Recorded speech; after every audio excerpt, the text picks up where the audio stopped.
Hola, queridos usuarios de La Silla. Inauguramos hoy este nuevo experimento para interactuar más directamente con ustedes.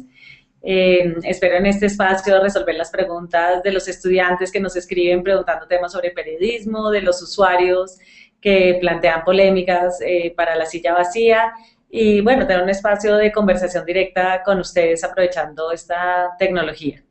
Entonces, estoy ya lista para ir contestando las preguntas que ustedes van mandando por chat. Olga Lucía Lozano las está recibiendo y me las va pasando y yo las voy contestando. Entonces, la primera pregunta que me hace el usuario 1819 es: con todo lo que sucede a diario en la política de nuestro país y que ustedes afortunadamente informan o denuncian con la mano en el corazón, ¿encuentras viable este país? Pues yo creo, usuario 1819, que es una pregunta muy difícil de responder. Yo en general soy como una optimista por naturaleza y creo que sí, que este país es viable. Pues yo he viajado por diferentes países y he estado en algunos en que siento que están tanto peor que Colombia, que siento que, que hay muchas cosas que me dan esperanza. Me parece que la clase media colombiana cada vez es más grande, que cada vez hay más personas estudiando en la universidad. Creo que Internet comienza a romper una cantidad de roscas y de paradigmas que permiten que la gente a punta de talento tenga más opciones de salir adelante sin tener pues una familia influyente o un nombre. Y la verdad que a mí el proceso de paz que se está negociando en este momento también me da esperanza, y creo que si los colombianos logramos ponerle un poco un fin al conflicto armado, pues vamos a tener como energías, creatividad y recursos para dedicarnos a pensar en cómo desarrollarnos a otros niveles. Hay cosas que obviamente me generan cierto pesimismo, pero en general yo sí creo que este país es viable, y creo que en el fondo los colombianos tendemos a ser un poco más pesimistas de lo que deberíamos.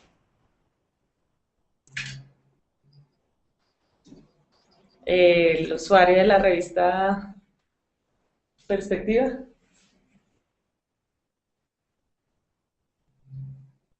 Eh, Creo que el mismo usuario me pregunta que cómo se puede conservar la esperanza.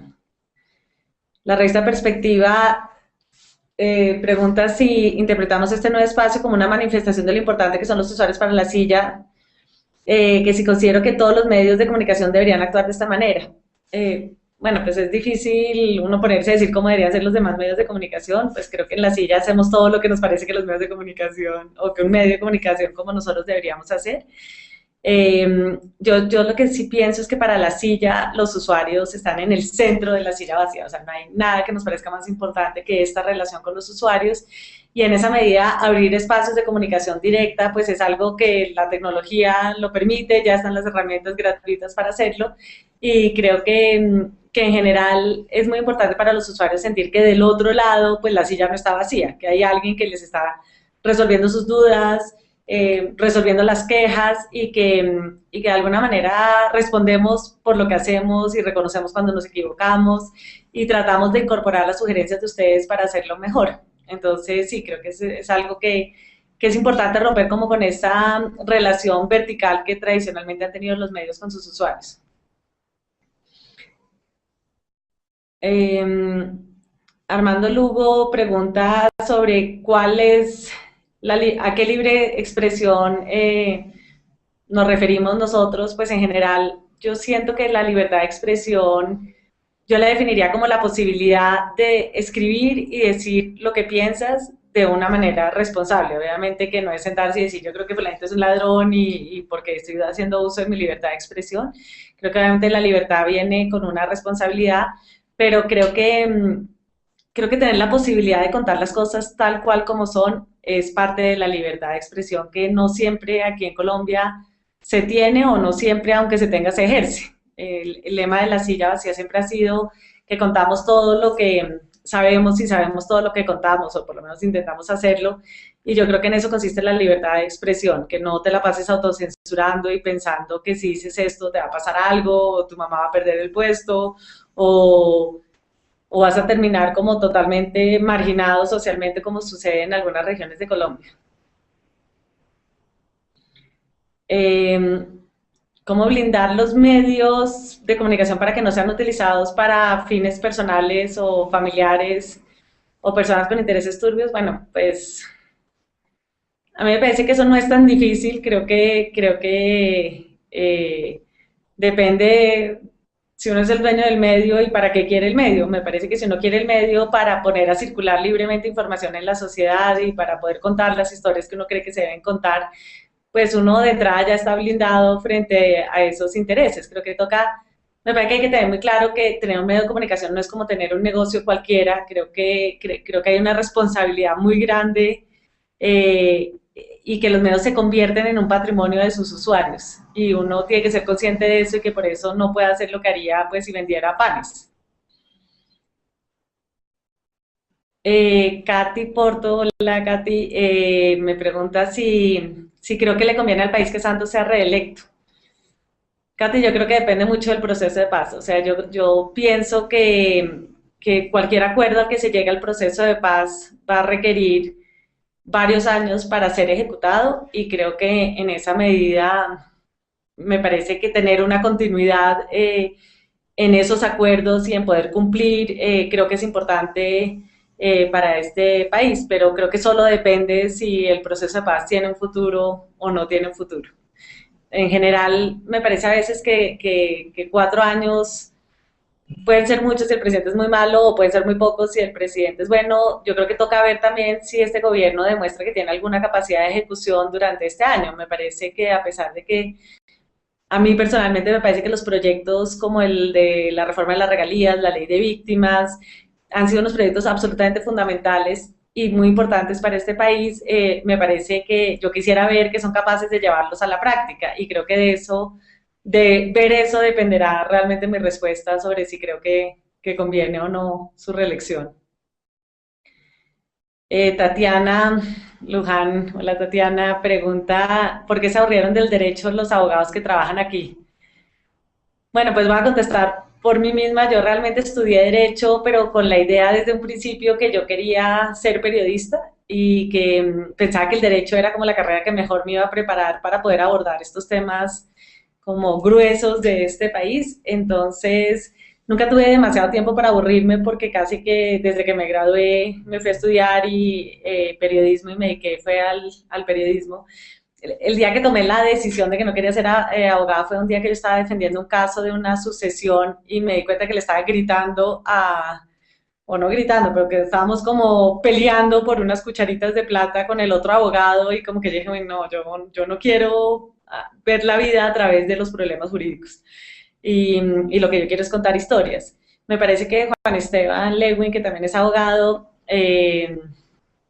no sé muy bien si se aburrió del derecho, pero creo que en todo caso ser abogados nos ha ayudado también a entender cosas, a que no nos dé pereza leer documentos y a también evitar que nos demanden, como saber hasta dónde llegan nuestras libertades también. Eh,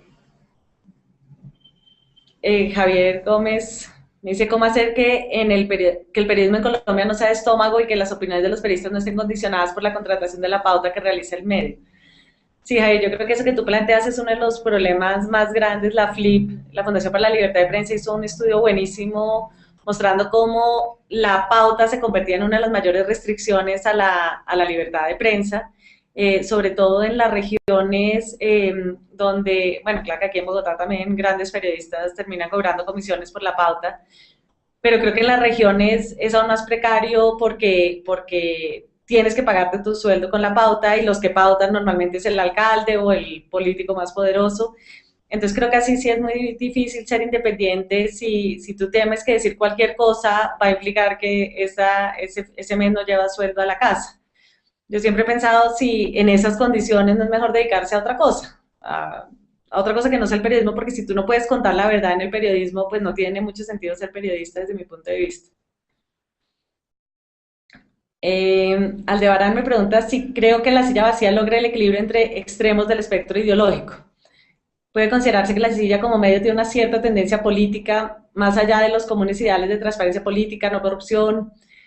Eh, yo pienso, Aldebarán, que eso pues lo juzgan ustedes como los usuarios. A mí me gustaría pensar que nosotros estamos ubicados en un espacio de no militancia ideológica, pero también soy consciente que, dado que yo soy una persona liberal, no del Partido Liberal, sino en general, de que pienso que el Estado debe ser laico, que la Constitución del 91 fue un gran avance para este país.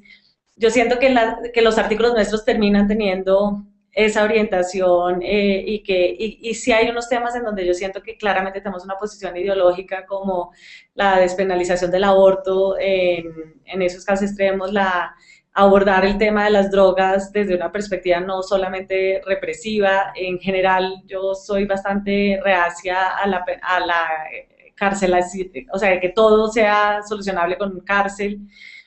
Entonces creo que eso de por sí define como una cierta tendencia ideológica. Me gustaría pensar es que no tenemos una tendencia partidista ni que le estamos haciendo militancia a los conservadores, ni a los del Partido Liberal, ni a los del Partido Verde, ni a los de ningún partido. Eh, que si hay algún tema o frente que considero yo que no se ha cubierto suficientemente en la silla, hay un tema que a mí siempre me atormenta un poco y es el tema de la pobreza, en que yo siento que nosotros no lo hemos cubierto casi nada y no sé cómo hacerlo dentro de esta idea de que la silla lo que cuenta es cómo se mueve el poder en Colombia. Creo que llega un punto en que es un tema que de pronto nosotros deberíamos meternos de manera un poco más consistente. La verdad no estoy muy segura cómo hacerlo sin cambiar un poco la orientación que tiene la silla vacía.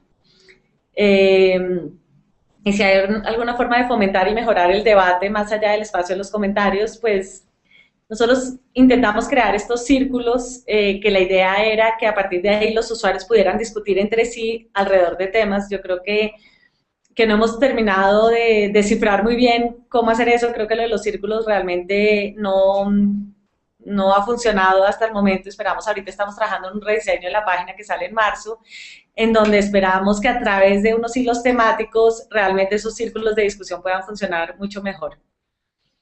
Eh, Mi opinión sobre las secciones de comentarios de los grandes medios, perdón, del Mohan. Mira, a mí una vez un director de un medio, cuando yo estaba creando la silla, me dijo, mira, Manita, abre la sección de comentarios y lo único que tienes que hacer es como lo que uno hace cuando uno pasa por un basurero, se tapa la nariz y simplemente vuelve a poner la tapa y ni siquiera mira lo que hay ahí adentro. Olga Lucía y yo decidimos que esa no era la actitud que queríamos tener con los usuarios, que queríamos realmente que la silla fuera una plataforma de debate y de discusión política civilizada, donde lo que primaran fueron los argumentos y no los insultos o las bobadas. Y por eso nosotros siempre estamos revisando la sección de usuarios y protegiendo eso, que no se escriba en mayúscula, que si alguien insulta lo borramos.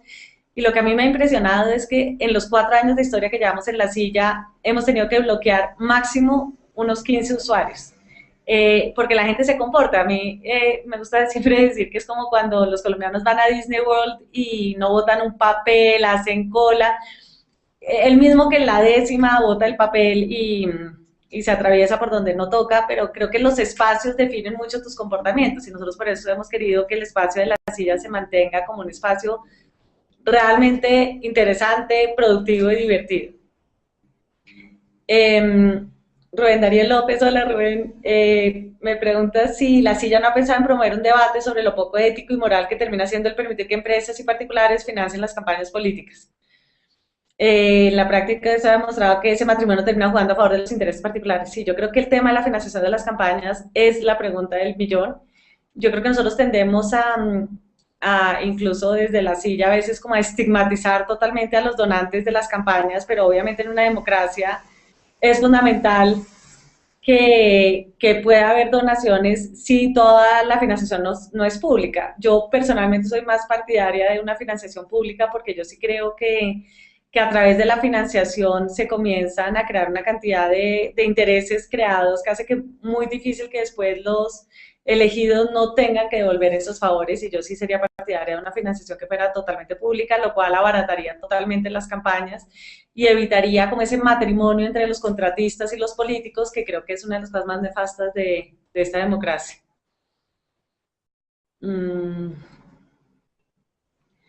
Camilo, dices que a veces se soslaya la voz de todo un espectro de integrantes de la sociedad que podrían aterrizar un poco más las historias y que tienes la impresión por los titulares y las fotografías que estás más en la web de un partido político.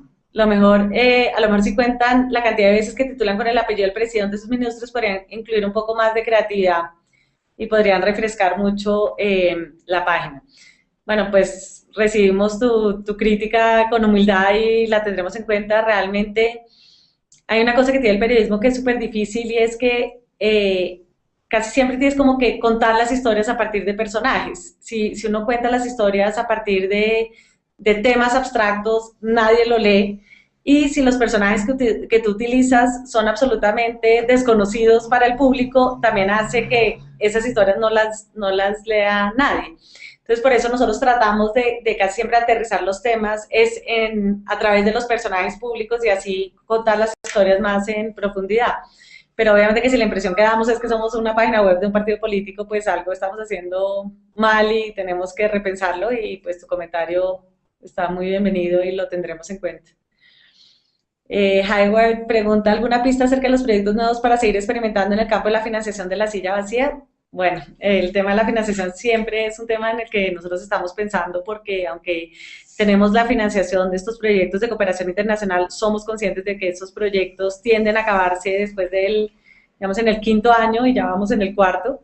Este año vamos a experimentar con dos nuevos experiencias de cooperación con las universidades. Vamos a comenzar a crear unas suscripciones para las universidades para divulgar sus publicaciones y publicar los papers que hacen los académicos y esperamos con eso que eso sea otra fuente de ingresos y vamos a hacer unos debates al estilo, que llaman al estilo Oxford, donde una persona defiende una posición y la otra defiende la contraria y lo vamos a hacer con la Javeriana que va a patrocinar estos debates, entonces esperamos que esta también sea otra fuente de ingresos y estamos pensando en una tercera opción de pronto de ofrecer empleos, de crear como un servicio de empleos en el sector público o en el sector de las ONGs y académico que de pronto puede ser interesante para los usuarios de la silla y para las empresas que estén buscando personas calificadas en esas áreas.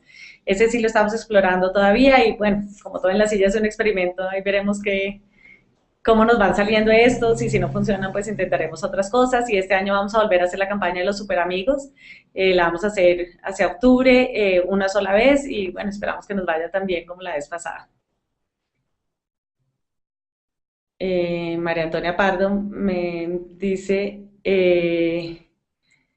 la publicación, sobre algo que me incomoda, la publicación de un texto rastrero de Joaquín Botero, tan mal escrito e investigado en un tono que francamente dista mucho del de un buen periodista. Encontraste, no publicaste la réplica de José Castaño, magistral, por decirlo menos. Bueno, María Antonia está hablando de una historia de usuarios que un escritor, Joaquín Botero, escribió sobre como unas acusaciones de otro escritor que se llama José Castaño, que básicamente Joaquín decía que se inventaba algunas partes de sus historias.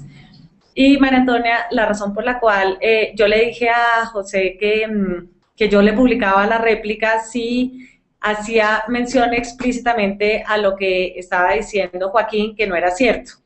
Y José decidió no hacer eso, él había escrito 16 páginas donde hacía como una reflexión en general, pero no decía concretamente qué puntos de los que decía Joaquín no eran ciertos y antes de publicar la historia de Joaquín nosotros verificamos con varias de las fuentes que él, con base en la cual él se había basado para hacer esas acusaciones y esa verificación nos había demostrado que lo que él estaba diciendo pues tenía unos fundamentos y a mí me parece que los medios suelen hacer es que publican una cosa y cuando alguien manda una carta, entonces publican la carta diciendo todo lo contrario, pero nunca le dicen a los lectores cuál de los dos tiene razón. Y alguno de los dos tiene que tener razón porque pues algo no puede ser verdad y ser mentiras al mismo tiempo.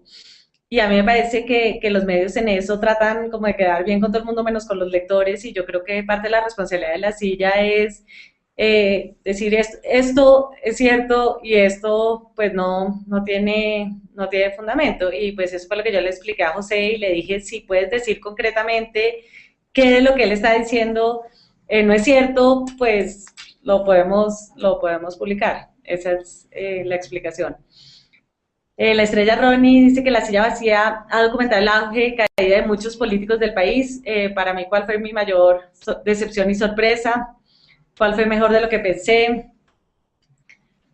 Yo creo que mi mayor decepción hasta el momento ha sido el Partido Verde. O sea, yo realmente pensaba que había una verdadera opción política diferente desde una filosofía del respeto a la ley y que plantea como un país moderno al cual a mí me parecía chévere pertenecer, y para mí fue una gran decepción cuando después de que perdieron, digamos que perdieran fue una decepción, pero pues eso me parecía normal. Realmente creo que todos fuimos bastante ilusos de pensar que había como tanta posibilidad de que Mocus ganara, pero el hecho de que después de que ellos hubieran perdido, pero con 3,5 millones de votos, no hubieran hecho nada con ese capital político y lo hubieran desperdiciado por completo, el hecho que se hubieran aliado con Uribe, el hecho de que Mocos se hubiera salido del partido, el hecho que después se terminen aliando con William Vinasco. O sea, es que me parecía que el Partido Verde ha hecho una cantidad de cosas contrarias a lo que inspiró a tantos jóvenes, y a mí me parecía que era el colmo que uno desperdiciara tantas ilusiones de personas que por primera vez creían en la política. Entonces esa para mí fue como la gran decepción. ¿Quién ha resultado mejor de lo que pensé? A mí la verdad, el Partido Liberal que presentara la ley de víctimas y que Juan Fernando Cristo particularmente y Guillermo Rivera le hubieran apostado tanto a la ley de víctimas, para mí fue una buena sorpresa, porque yo la verdad no daba un peso por el Partido Liberal, y creo que el hecho que ellos hayan tratado de recuperar como una base ideológica me parece muy importante, aunque obviamente el hecho de que hubieran apoyado la reelección del procurador me parece que borra con el codo lo que hicieron con la mano, porque pues uno no puede ser liberal y reelegir a una persona que le parece que los gays eh, no son normales. Pues me parece que eso es lo menos liberal que hay. Eh, Katy pregunta, creo que las nuevas generaciones de colombianos se arriesgarán a ser tan críticos como la silla. Yo creo que es como difícil hablar de generaciones, o sea, en este sentido, yo creo que siempre hay gente que es súper crítica, súper independiente y súper eh, llena de valor y valentía en todas las generaciones. Y yo creo que en la silla pues hemos tenido una suerte que se han alineado pues muchas cosas. El hecho que hayamos podido conseguir financiación internacional pues nos ha permitido también mantenernos muy independientes, el hecho de que haya como una mayor penetración de Internet, que en otros países, no sé, existe el Huffington Post político, o sea, cosas que realmente eso sí creo que es una tendencia. Y también que de alguna manera aquí los medios, haya tanta uniformidad en el cubrimiento de los medios nacionales, pues le abre un espacio a medios como el nuestro.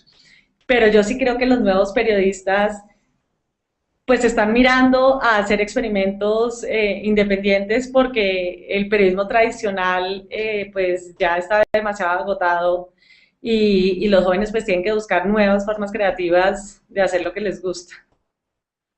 Javier me pregunta, ¿cómo puede legislar en contra del sector financiero del Congreso y del Gobierno si estos financian como sector privado sus campañas? Un ejemplo es la baja de la tasa de intervención del Banco de la República a los bancos, que no se ha transmitido a los usuarios como disminución del costo. Sí, yo creo que un Congreso no debería legislar en contra del sector financiero. Obviamente que los bancos funcionen es fundamental para que toda la sociedad también pueda funcionar. Lo que sí es inaudito es lo que tú mencionas ahí, que bajen las tasas de intervención y que a uno le siga saliendo igual de costoso pedir un crédito. Y yo creo que ahí sí lo que falta mucho es un control ciudadano y también un control de la superfinanciera, que eso no lo puede permitir. O sea, yo creo que no se trata tanto de legislar en contra como de hacer cumplir, que ellos no estén por encima de la ley en lo que los obliga. El mono pregunta si replanteamos el tratamiento de la información relacionada con Petro. que en un principio cuando recibimos tantas críticas de los usuarios están llenos de los lugares comunes que se leen en los demás medios. Sin embargo, he visto un cambio mucho más independiente con respecto al tema. Bueno, pues realmente yo abrí ese debate porque pues a mí me parece que cuando había como tantas críticas, a mí me parecía interesante poder oír más en profundidad por qué están tan críticos del cubrimiento que estábamos haciendo de Petro. Una cosa que a mí que a nosotros nos hizo reflexionar de los comentarios era que realmente nosotros eh, digamos, habíamos ignorado por completo cómo era el balance social de la alcaldía y si realmente, sí, puede ser que no hubiera funcionado las basuras, la movilidad, pero entonces de pronto sí los colegios y la salud.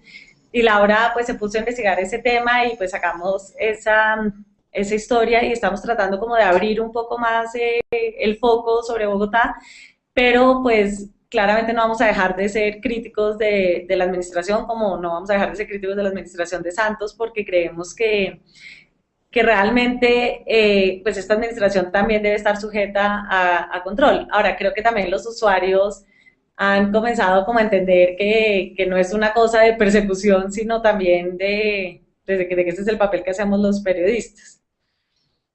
Agobio pregunta, ¿ustedes son críticos de otros medios? ¿Eso cómo los afecta o enriquece? ¿Juzgar a sus colegas es fácil? Nosotros desde que creamos la silla pensamos que queríamos cubrir el poder y claramente en Colombia los medios son un poder también y nosotros no queríamos como entrar en este pacto que hay entre los medios de que entre ellos no se toca. Nos parecía que era importante cubrir también a los demás medios.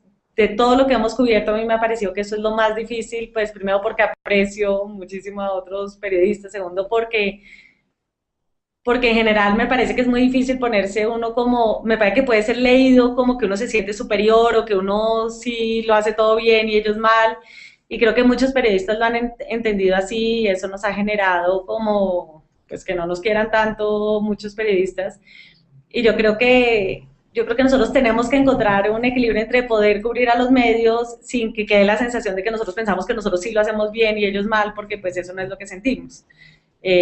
Simplemente sentimos que la sociedad es mucho mejor si los medios nos controláramos o estuviéramos más abiertos a la crítica y el escrutinio público de lo que son los medios. Lo que pasa es que como casi nadie lo hace, entonces nosotros quedamos como unos arrogantes haciéndolo. Luz pregunta qué opinión tengo de los aportes que hacen los tuiteros y hasta dónde junto con el periodismo virtual puede generarse conciencia política. Luz, yo creo que el debate político se ha trasladado a Twitter. Yo creo que hoy por hoy este es uno de los espacios donde realmente se habla de política y se debate. Obviamente el formato de los 140 caracteres no permite como mayor profundidad, pero sí permite como tener un filtro emocional del momento y pues eso es muy interesante. Yo creo que la conciencia política se está trasladando o se está originando ahora en Twitter. Estrella Ronnie me pregunta que qué opino de los usuarios en general. Pues la verdad, para mí los usuarios son lo más chévere de la silla y lo más interesante y siempre me interesa mucho leer los comentarios. Me parece que como en la vida real, pues entre los usuarios hay de todo. Hay unos que me parecen súper inteligentes y que no me pierdo los comentarios, hay otros que me parecen un poco monotemáticos, como que no importa lo que uno diga, siempre dicen lo mismo.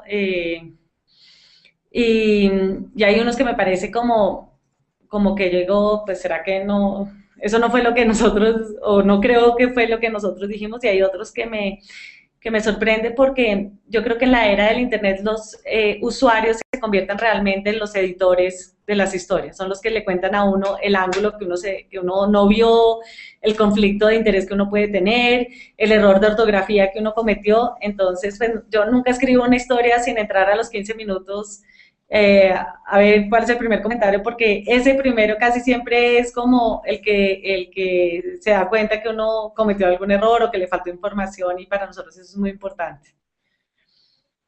Lola me pregunta cuál es el verdadero valor agregado de la silla con respecto a otros medios en Internet. Bueno, Lola, pues eso sí lo tienen que decir ustedes porque, pues, claro, a mí se me ocurren varios, pero pues yo no sé si lo que uno piensa de uno es lo que los demás piensan de uno. En general, creo que el mayor valor agregado de la silla a otros medios es que nosotros creo que somos una comunidad. Creo que nosotros con ustedes hemos logrado crear realmente un espacio en donde todo el mundo siente que pertenece y que se puede dar un verdadero debate. Yo creo que eso en los medios grandes es un poco más difícil. Y creo que en información, pues pienso que la silla da una información política mucho más granulada y mucho más profunda de lo que dan los medios masivos en general por la misma naturaleza especializada de la silla. Digamos que la silla escribe para los lectores que quieren leer. Me parece que hay otros medios que le están apostando es a los que no quieren leer. Nosotros pensamos que nuestros usuarios sí quieren leer, sí quieren informarse y que son pues tan ñoños como nosotros. Agobio pregunta hacia dónde va la silla y cómo será el tema de elecciones. Bueno, este tema del crecimiento de la silla es un tema que nos ha tomado muchas reuniones. Nosotros hemos concluido que nosotros no queremos crecer en el sentido de comenzar a crear sección de deportes y sección de farándula y crecer como en el sentido tradicional. Nosotros queremos crecer como hacia adentro y hacer cosas cada vez en mayor profundidad. Las historias que hemos hecho de base de datos, por ejemplo, nosotros lo vemos como una forma de crecimiento, haber incursionado en el periodismo de datos, como la historia que hicimos del procurador, o la historia que hicimos de las cara de las juntas directivas de las empresas.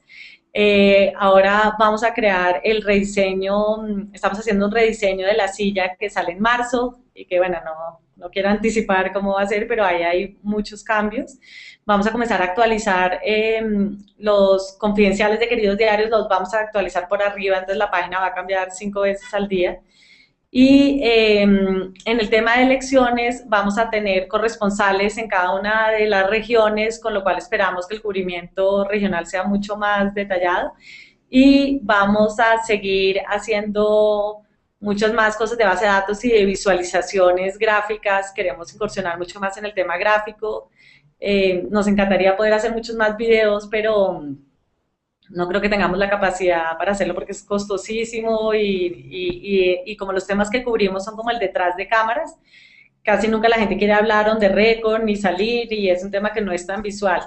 Queremos hacer mucho más experimentos como este que estamos haciendo en vivo y pues esperamos que cuando salga el rediseño podamos hablar más de eso. En elecciones, pues vamos a tener como un home de elecciones y pues esperamos convertirnos realmente en la referencia número 1 de elecciones y con la plata que nos dieron los usuarios, ya mandamos a hacer las versiones móviles de la silla, entonces esperamos que en 2 meses ya haya versión iPad y versión BlackBerry y iPhone. Bueno, Jorge, te acabo de contestar los resultados de las campañas de los super amigos y las promesas, pues ya sacamos la base de datos empresarial, que espero que hayas visto que era parte de los resultados de Super Amigos. El proyecto Rosa, que fue el proyecto que escogieron los Super Amigos para darle visibilidad a una líder de víctimas. El proyecto Rosa continúa y pues ahí lo puedes ver en la página todo el tiempo. Las versiones móviles aparecen en marzo una y la otra en abril. A los practicantes les subimos el sueldo, que era la otra promesa, entonces pues creo que hemos cumplido básicamente todo lo que prometimos.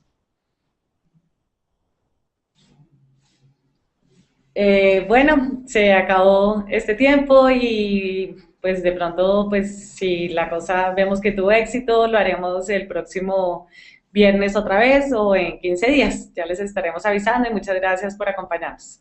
Un abrazo.